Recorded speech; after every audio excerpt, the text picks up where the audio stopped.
Good morning, all of you. Now we are doing division of sectors as organized and unorganized.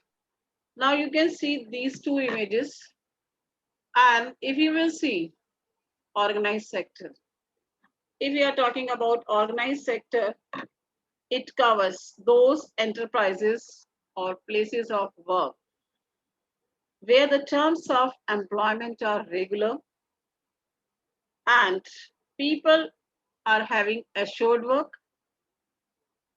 They are registered by government, follow its rules and regulations, which are given in various laws, such as Factories Act, Minimum Wages Act, Payment of Gratuity Act. So all these are considered as organized sector. It has some formal process and procedures. Some of these people may not be employed by anyone, but may work on their own. That means self-employment. They too have to register themselves with the government and follow the rules and regulations.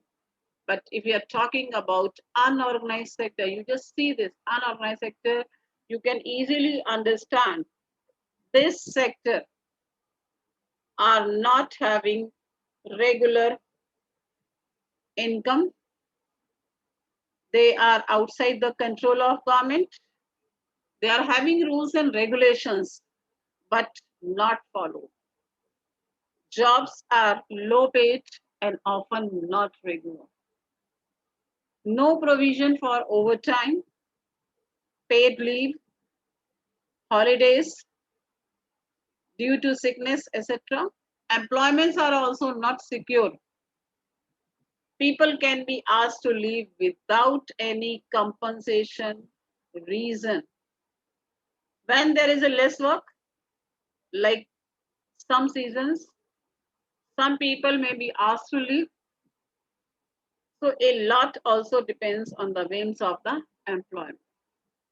So now we'll discuss case study of organized and unorganized sector.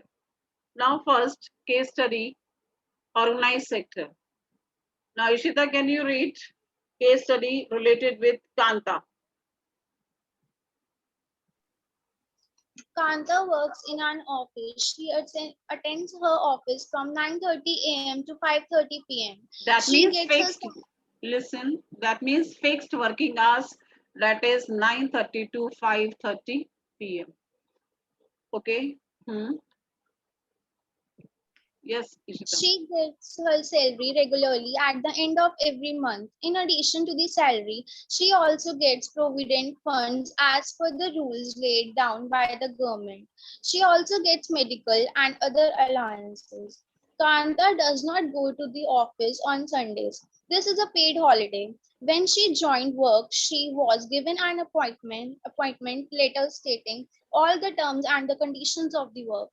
So now you are able to understand, I think, what are organized sector. Now these are the features of organized sector.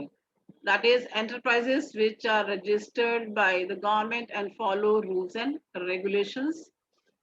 And the main features, fixed working hours, paid leaves, medical benefits, safe working environment, employment security, and pension after retirement also, and payment during holidays. Now we'll discuss about another case studies. Yes, Bhumi, you just read another case study, that is Kamal case studies. Kamal is Kanta's neighbor.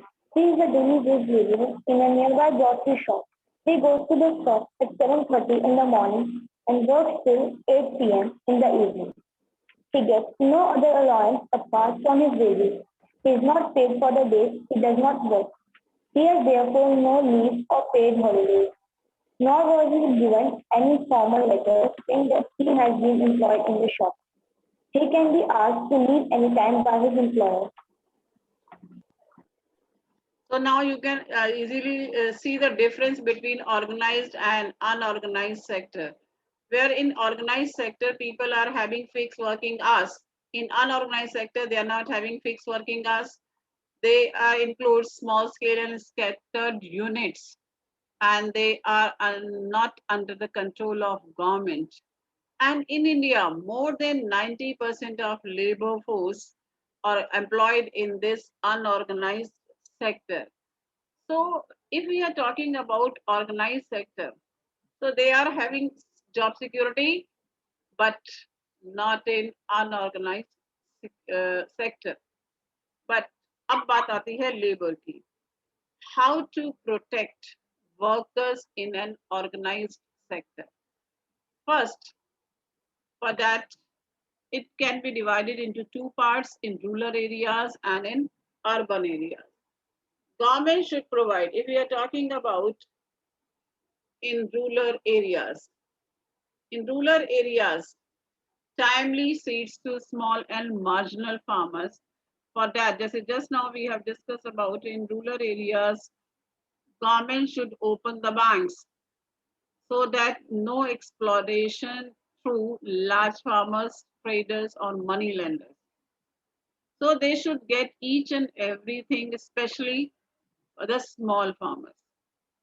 Agricultural inputs, government should provide storage facilities also, so that they were not exploited by others. So, but problem is this, after 1990s, which is your chapter number 4, most important.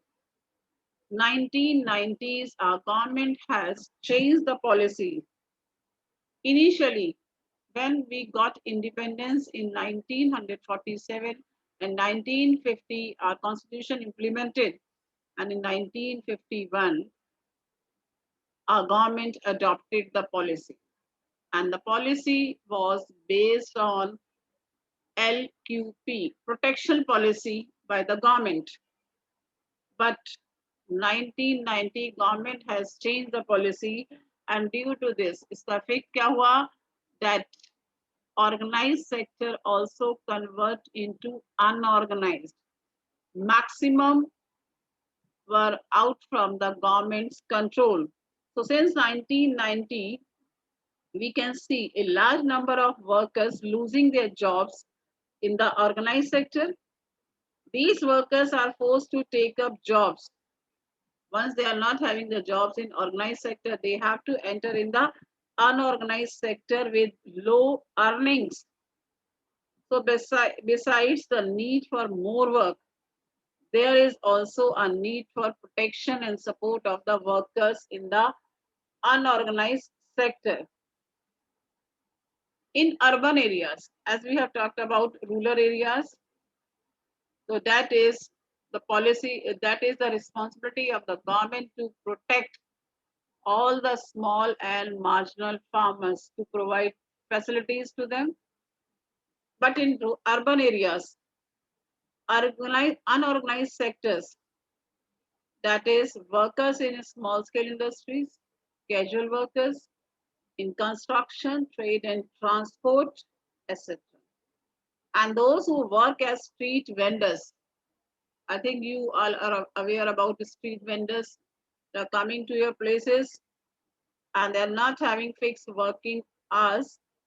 Head load workers, garment makers, rack pickers, because the small scale industry also need government's protection,